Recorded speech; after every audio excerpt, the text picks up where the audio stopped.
Hola, bienvenidos a Quiero ser como Letizier, el podcast en el que todas las semanas hablamos de fútbol y solo de fútbol. Un día más nos ponemos delante de los micrófonos del Partido Podcast para traeros una historia con el balón como protagonista.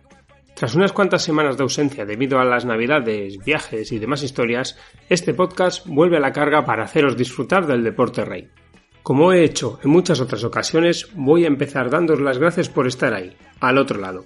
El espaldarazo recibido por vosotros durante los últimos capítulos del 2020 hace que volvamos con ilusiones renovadas, pero también con la responsabilidad de haceros pasar un rato entretenido. Y si es posible, que conozcáis algo nuevo de este universo tan vasto, tan grande, tan enorme como es el mundo del fútbol. Gracias por estar ahí y por utilizar una parte de vuestro precioso tiempo escuchando este podcast. Sin más preámbulos, empezamos. ¿Quieres ser como Letizier?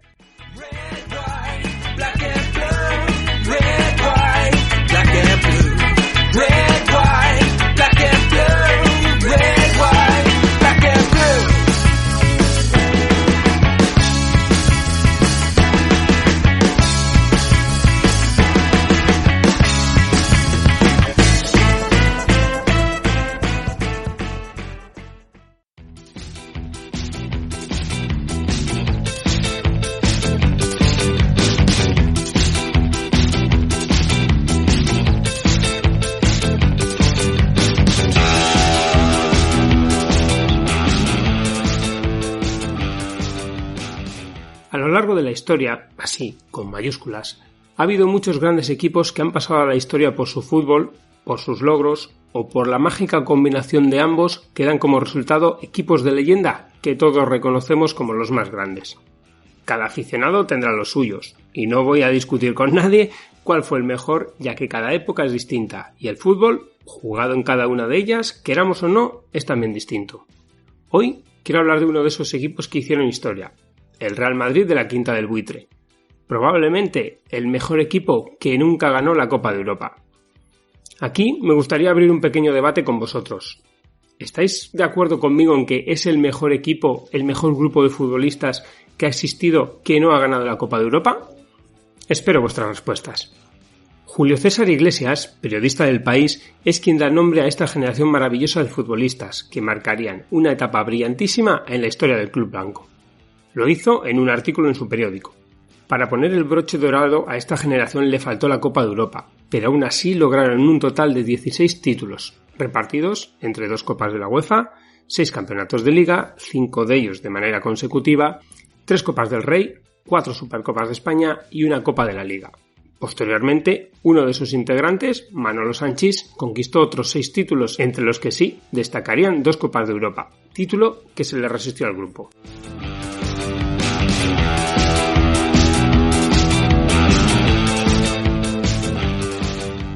Lo extraordinario de este grupo de futbolistas es que se juntasen en un mismo espacio de tiempo y que encima surgiesen de la cantera de un equipo tan grande como es el Real Madrid. Además, se dieron una serie de condicionantes que hicieron que conectasen enseguida con los aficionados. Corría el año 1983 y el Real Madrid llevaba 3 años sin ganar la Liga, una ofensa excesiva para el club, como reconocería algún miembro de la plantilla en aquellos años. A pesar de que los blancos alcanzaron la final de la Copa de Europa en 1981, su juego no enganchaba a sus aficionados. Era pragmático y defensivo, mecánico y demasiado físico incluso. Vamos, que no atraía nada. Sin embargo, en el Castilla todo era diferente, y el equipo brillaba con luz propia. Poco a poco fue generando incluso más expectación que el primer equipo. Y por eso, y porque las 2.000 localidades del campo de la ciudad deportiva donde jugaba sus partidos se habían quedado escasas, en la Casa Blanca se decidió abrir el Santiago Bernabéu para el filial, para el choque que les debía enfrentar precisamente a otro filial, los Cachorros del Bilbao Athletic.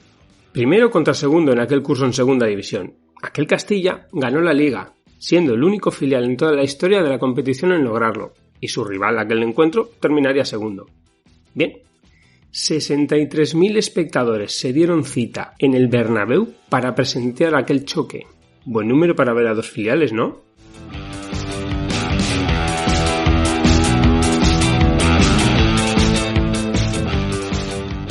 Vamos a conocer un poco más en profundidad a cada uno de ellos y, como es normal, empezaremos por Emilio Butragueño, que gracias a su padre ya figuraba como socio del Real Madrid desde el día siguiente a su nacimiento. Al parecer, su gran descubridor en el Real Madrid fue Luis Molomni, quien lo vio en un partido amistoso del juvenil blanco. Al verlo, según cuentan, fue a todo correr a preguntar al entrenador del juvenil por aquel delantero, de apariencia frágil, de largos brazos y cortas piernas, que rehuía el contacto con sus oponentes como si fuese una bailarina. Juan Gallego, el técnico de aquel joven butragueño, le contestó: Emilio Butragueño, un buen chico que trabaja en la perfumería de su padre en la calle de Narváez. Es un jodido genio, replicó Molomni. Pero la historia pudo haber sido bien distinta, ya que unos años antes el Real Madrid había rechazado al chico, quien después de 3 días de pruebas estuvo a punto de fichar por el Atlético de Madrid. Su padre habló con él y le dijo que no podía ser, que no le podía dejar hacer aquello. Poco después, a través del padre de Juanito, sí, el jugador de la primera plantilla, a quien conocía el padre de nuestro protagonista, el joven Emilio logró otra prueba y esta vez sí convenció a los encargados de selección del equipo blanco. El informe de aquella prueba decía lo siguiente: aguanta el balón bien con ambos pies. Tiene la visión de un centrocampista y pasa perfectamente buscando los espacios, tan bien que a menudo sus compañeros no llegan a adivinar sus intenciones. El joven Emilio Butragueño nunca pensó en ser futbolista profesional y prefería la lectura a ver deporte en televisión. Además, ayudaba en la perfumería de su progenitor, incluso cuando ya era miembro del primer equipo. El 5 de febrero de 1984 debutó en Primera División en Cádiz, en un partido que se puso cuesta arriba para los madrileños, ya que perdían 2-0. Cuando don Alfredo Di Stéfano, el técnico, le dio la alternativa. El resultado final, 2-3, con 2 goles y una asistencia del joven debutante, creo que lo dice todo. Así, era preguntado en Estudio Estadio por un jovencísimo Matías Prats, un aún más joven y además acompañado por su padre, Emilio Butragueño. Les voy a presentar a un invitado que hoy nos acompaña. Se trata del triunfador de la jornada y se llama usted Butragueño. Sí. Milita en las filas del Castilla y hoy ha debutado por vez primera en el equipo grande, en el Real Madrid, y ha conseguido 2 goles. Cuéntenos cómo ha sido esta experiencia. Bueno, no sé, espera, no sé, al menos jugar, aunque sea 5 minutos, ¿no? Simplemente por el hecho de ir a Cádiz. Pero ahora cuando el descanso me ha hecho Di Stéfano que calentarse, pues no sé. No me lo cuente, bueno. Que vamos a tener oportunidad de verlo en el reportaje de nuestros compañeros y seguidamente seguimos charlando. Muy bien. El siguiente partido en el Santiago Bernabéu ya fue aún más especial. El buitre miró hacia la localidad que solía ocupar como espectador junto a su padre, y allí vio a su madre, que nunca iba al fútbol. A pesar de todo, el buitre no fue el primer integrante de este grupo de magníficos futbolistas en debutar con el primer equipo del Real Madrid. El 4 de diciembre de 1983, Manolo Sanchís y Rafael Martín Vázquez fueron titulados en un partido frente al Real Murcia, en el que un gol de Sanchís dio el triunfo a los visitantes, y ambos tuvieron una destacada actuación.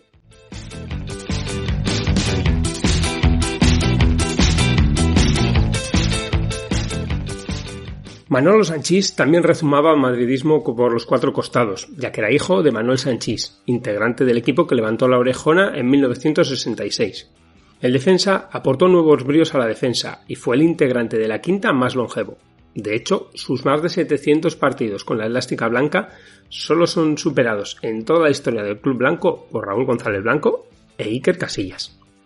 En una fría tarde madrileña y ante solo unos 7 espectadores, la actuación de Sanchís llamó muchísimo la atención de los allí presentes. Entre aquellos escasos espectadores estaba Paco Gento, otro mito del madridismo, y compañero de Manuel Sanchís. El cántabro lo tenía claro, es mucho mejor jugador que su padre. Curiosamente, el central solo jugó 10 partidos en segunda división y rápidamente dio el salto al primer equipo.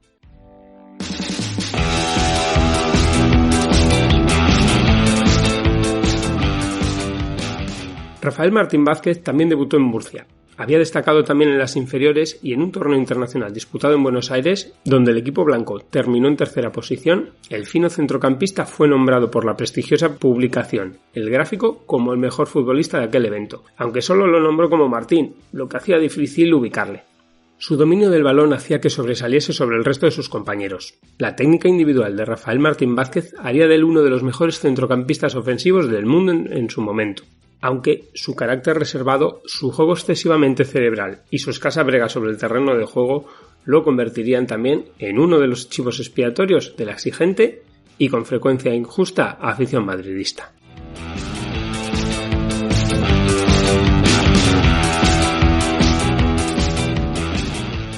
Poco después debutaría en el primer equipo Miguel Pardeza. El onubense era el único de los 5 que no era madrileño, aunque fue el que tuvo una explosión más precoz. Él mismo reconoce que ya con 15 años se había desarrollado físicamente, lo que le daba una ligera ventaja sobre sus rivales y compañeros. Además, dentro de aquel grupo era el más intelectual, si se puede decir, e incluso llegó a obtener una licenciatura en Filología Hispánica y obtuvo un doctorado sobre los clásicos españoles, siendo muy celebrada y recordada su tesis sobre el escritor y periodista César González Ruano. Por desgracia para él, fue el que menos protagonismo tuvo en el primer equipo. Militó en el Castilla durante toda la temporada 84-85 y la 85-86 fue cedido al Zaragoza. Un año después de una buena actuación, volvió a la disciplina blanca. Pero la competencia en la delantera era terrible, y así, en 1987 se desvinculó definitivamente del club blanco para regresar al Zaragoza, donde sí que tuvo un gran rendimiento.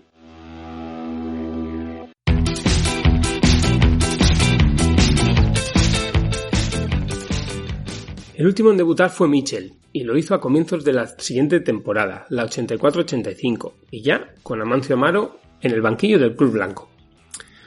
Sobre este magnífico centrocampista con pinta de dandy, pesa la leyenda de ser el culpable, vamos a dejarlo entre comillas, del divorcio de la princesa Carolina de Mónaco y el banquero Philippe Junot. Y todo porque, según parece, en un torneo sub-19 celebrado en Mónaco, Michel llamó muchísimo la atención de la princesa monegasca. Sea como fuere, el centrocampista internacional cuenta así cómo fue su paso al primer equipo, que no se produjo, como ya hemos comentado, hasta el comienzo de la temporada 84-85. Yo quería ser futbolista y ese año veía cerca la posibilidad de llegar al primer equipo. Y me llevé una pequeña decepción que tuvo un efecto positivo y rebote para mí, ¿no? Porque cuando me dijeron que iban a pasar 3 jugadores a entrenar con el primer equipo, estaba convencido que uno iba a ser yo, porque además, bueno, estaba dentro de los perfiles que se demandaban para eso. De repente no fue así y yo me propuse y seguí insistiendo en la posibilidad de que en el equipo en el que jugaba, que era un equipo fenomenal en Castilla, mantuviese su rumbo y eso tendría buen resultado, ¿no? Así fue, ¿no? El equipo siguió adelante, ganamos la Liga de Segunda División, hecho histórico por otra parte también, y Amancio, que era el entrenador de ese momento, decidió que a la siguiente temporada íbamos a jugar en el primer equipo. Quizás en otra época eso hubiese sido, el no subir, hubiese sido un golpe muy fuerte para mí, pero yo creo que aquello me relanzó y me curtió bastante. Y a partir de entonces, y durante muchos años, Michel se adueñó del número 8 y de la banda derecha del equipo de Chamartín. Manolo Sanchís ocupó un puesto en el eje de la defensa, al mismo tiempo que el exquisito Martín Vázquez se hacía con la número 10, y Emilio Butragueño ocupaba su puesto en la delantera del mejor equipo del siglo XX.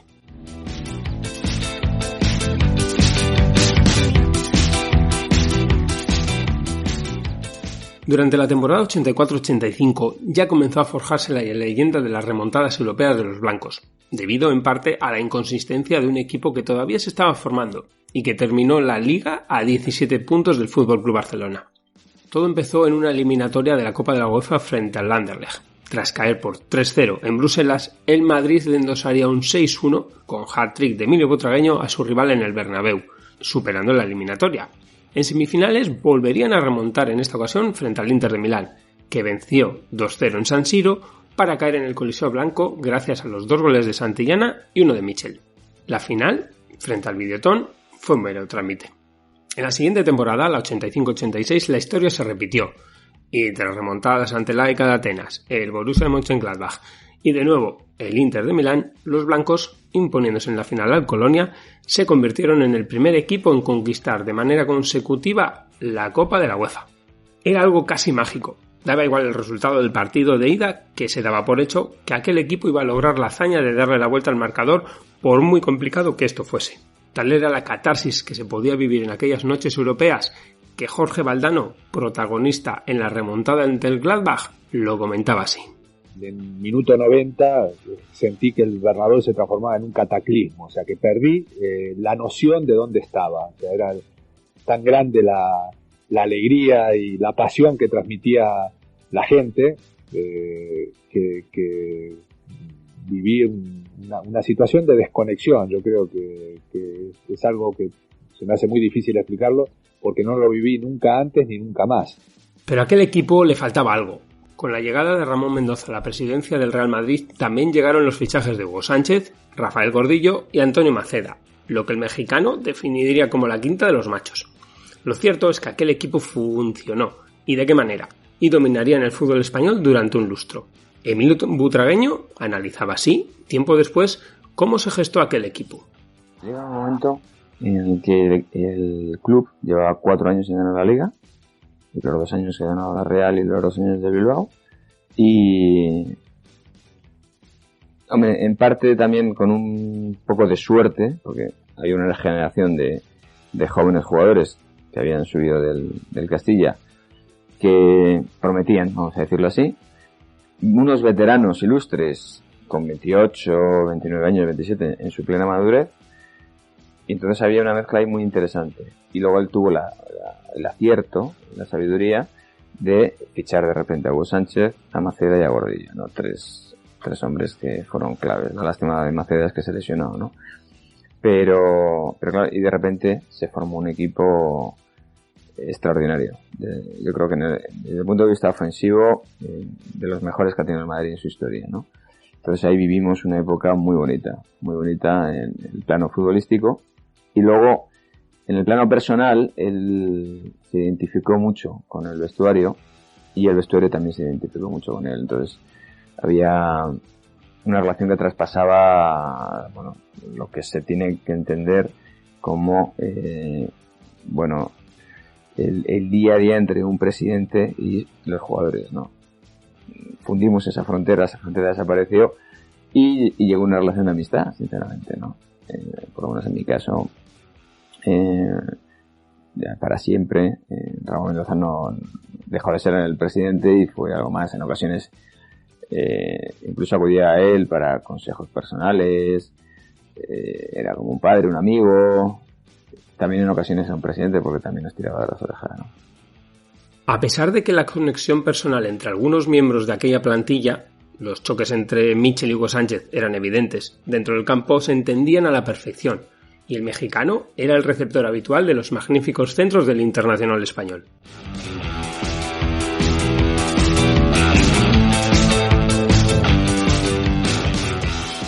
En el verano de 1987 llegó al banquillo del Bernabéu el holandés Leo Beenhakker, y con él parecía que el sueño de levantar la 7ª Copa de Europa, que se resistía desde 1966, estaba más cerca que nunca. Un fulgurante inicio de liga, con 18 goles a favor en sus 3 primeros duelos ligueros, parecían presagiar grandes cosas. De uno de esos duelos, ante el Zaragoza, es una de las fotografías históricas de la Quinta del Buitre, con sus 5 integrantes juntos, aunque con distintas camisetas, sobre el césped. La liga se ganó con claridad, con 11 puntos de ventaja sobre el segundo clasificado, pero todo quedaría eclipsado por lo sucedido en la Copa de Europa. En dicha competición, los blancos se estrenaron frente al Nápoles de Maradona, en el conocido como el Partido del Silencio. Se jugó en el Bernabéu a puerta cerrada, debido a la sanción que impuso la UEFA al club por los bochornosos incidentes protagonizados por los Ultrasur, que arrojaron un montón de objetos como piedras hacia la portería defendida por Jean-Marie Pfaff, portero del Bayern, en las semifinales de la Copa de Europa de la temporada anterior. Los goles de Michel y Sanchís pusieron el 2-0 a favor de los blancos, que esta vez no tendría que remontar. En San Paolo, ante 83.000 aficionados y un ambiente bárbaro y espectacular, el empate a 1 con goles de Franchini y Butragueño sirvió para pasar la eliminatoria. En la siguiente ronda esperaba el Oporto, del gran Rabah Madjer. El Madrid se impuso en ambos partidos por 2-1, solventando bien la eliminatoria. En cuartos volvía a esperar el Bayern, en una rivalidad clásica en aquellos años 80. Las cosas no empezaron bien para el equipo madrileño, ya que en Múnich, en el minuto 50, perdían por 3-0. Pero entonces reapareció el espíritu de la remontada, que no esperó el Bernabéu esta vez para aparecer. Y a 5 minutos del final, el Buitre aprovechó un error defensivo para marcar. Y ya en el 90, Hugo Sánchez lanzó una falta cometida por Augenthaler sobre el propio butragueño y el error de Pfaff puso el 3-2 final en el luminoso. El triunfo en Madrid por 2-0 selló el pase de los blancos a semis, donde esperaba un rival a priori propicio como era el PSV de Eindhoven. Todo se puso de cara al marcar Hugo Sánchez en el minuto 6 de penalti. Sin embargo, en el 19, tras un error de Paco Bullo, el cuadro holandés empataría por medio de Edvard Linskens. El 1-1 no se movería en todo el partido y fue definitivo para el devenir de la eliminatoria, ya que en el partido disputado en tierras holandesas, el equipo de Leo Beenhakker fue incapaz de anotar, a pesar de las ocasiones que tuvieron. Aquel fue un mazazo para el equipo blanco, como reconocerían tiempo después algunos de sus futbolistas, aunque algo ya pensaban aquella misma noche. De hecho, Emilio Butragueño en el viaje de vuelta dijo a Sanchís unas palabras que serían premonitorias. Manolo, no creo que tengamos otra oportunidad como esta.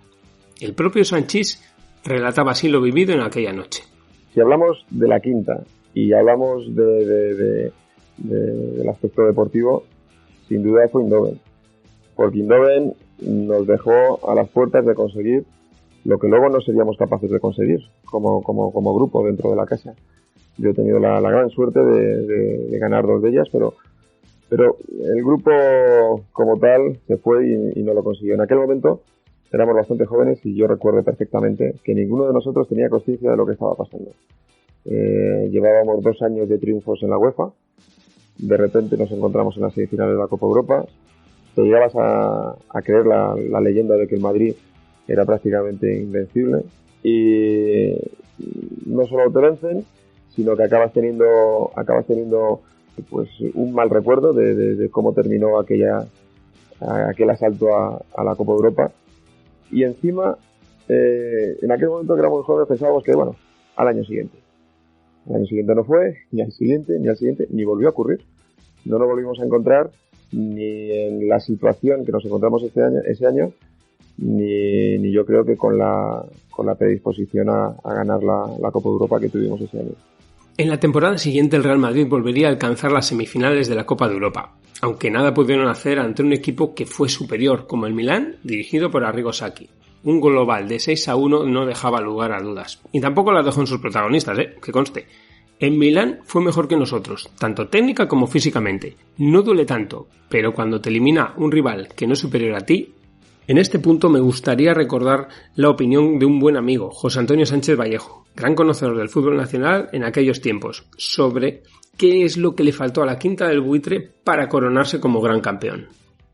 Sí, luego, bueno, curiosamente tienen las 2 UEFA, la del 85 y la del 86, que esa ha quedado un poco así en el olvido. Es verdad que son los primeros años de la Quinta del Buitre, todavía está un equipo, pues como se decía, la Quinta de los Machos, ¿no?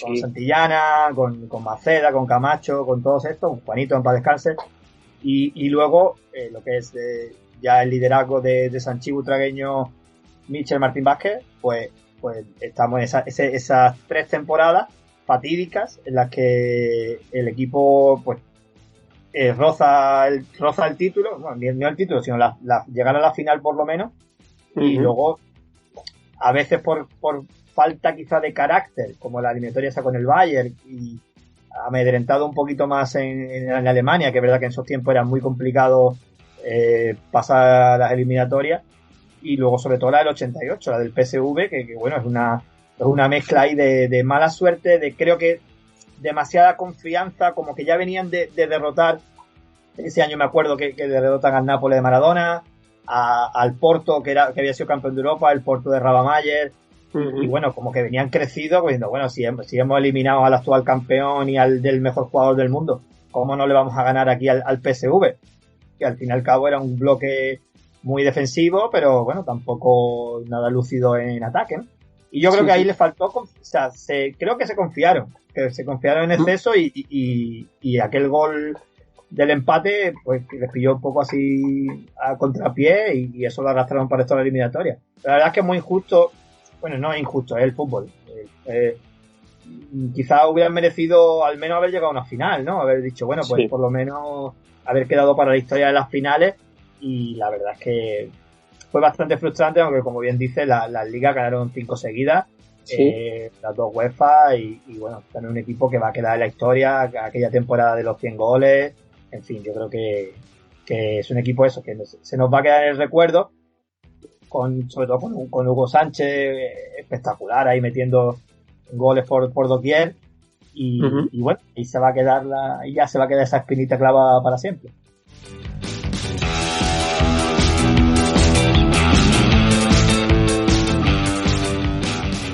La temporada siguiente John Toshack llegó al banquillo blanco y con él llegó el último gran éxito de esta magnífica generación. Ganaron la liga con 9 puntos de ventaja, lograron el récord de 107 goles durante el campeonato y Hugo Sánchez alcanzó los 38 goles. Tope realizador hasta entonces solo alcanzado por el mito Telmo Zarra. Pero comenzaron los problemas en el seno del equipo. El técnico galés, convencido de que el poder de la quinta dentro de la entidad no era positivo para el equipo, intentó deshacerla. Por desgracia para él, solo salió Martín Vázquez, rumbo al Torino italiano, y Michel, Butragueño y Sanchís recibieron el total apoyo del presidente, Ramón Mendoza. La relación entre los jugadores y el técnico no era buena, y así, tras su cese en noviembre de 1990, Toshack afirmó que Sanchís era la peor persona que él había conocido. En la temporada 91-92 el destino emparejaría al Real Madrid con el Torino italiano para disputar las semifinales de la Copa de la UEFA, donde los transalpinos eliminarían al club español. Martín Vázquez regresó al Madrid en 1992 y celebró una Copa del Rey y una Liga antes de dejar definitivamente el club 3 años después para fichar por el Deportivo de La Coruña. Ese mismo verano de 1995, Butragueño también dejó el club y un año más tarde lo hizo Michel. Ambos se fueron a jugar al Atlético Celaya en México, donde se retiraron poco después. El paso del tiempo y la irrupción de un nuevo gran talento como Raúl González poco a poco hicieron que la magia y la luz que proyectaban aquellos magníficos futbolistas se fuese apagando. Finalmente, solo Sanchís prolongó su estancia en el tiempo en la Casa Blanca y fue el único que pudo conseguir la tan ansiada Copa de Europa. Supongo que es ley de vida y todos los ciclos tienen su final, pero me gustaría recordar a muchos que este grupo de chavales hicieron muchísimo por un gran club y que incluso iluminaron con su juego a grandes nombres de su gran rival, el FC Barcelona. Veníamos de la Quinta del Buitre, que con todo el respeto ha sido el mejor Madrid que he visto yo en mi vida. Era una delicia verles jugar. Y veníamos 5 ligas seguidas y que éramos contentos porque el Milan de Sacchi le eliminaba. Nos alegrábamos de eso.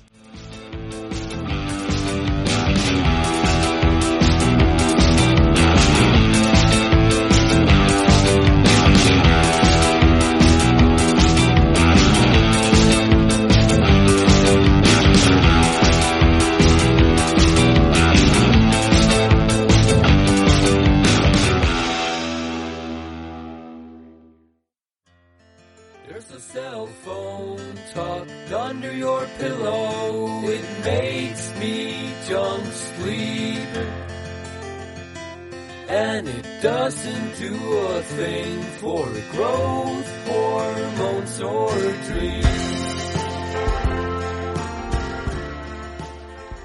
Toca poner el punto y final a este Quiero ser como el Letizier de la mano de Dark Rocks y su Weapons.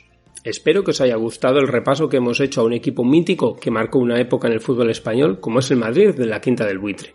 Ya sabéis que espero vuestros comentarios y sugerencias en iVoox, como ha hecho Camino Solo, quien además de agradecer el trabajo realizado aquí, ha dejado su deseo futbolero para este 2021, que no es otro que público en los estadios y que se puedan disputar los grandes torneos de selecciones. También en mi Twitter, g_arteche, en Instagram o en la página de Facebook de Quiero ser como Letizier. Ya sabéis que podéis conectar con nosotros en las redes sociales del Partido Podcast, donde podéis dejarnos notas de voz tanto en Twitter como en Instagram. Además, todo nuestro contenido lo tenéis en www.elpartidopodcast.com, en quierosercomoletisier.blogspot.com y no dudéis en suscribiros a nuestros canales de iVoox, Spotify, Apple Podcasts, YouTube o Anchor. Ya sabéis que si os gusta lo que hacemos podéis ayudarnos a que el Partido Podcast siga vivo a través de Patreon o del programa de fidelización de iVoox. Y hoy despedimos Quiero ser como Letizier con una frase de uno de los protagonistas del capítulo de hoy, Emilio Butragueño. Al principio me parecía un número más, pero luego me agradó llevar el número 7 en el Real Madrid, porque miraba atrás y veía toda la historia que tenía ese dorsal. Hasta la semana que viene.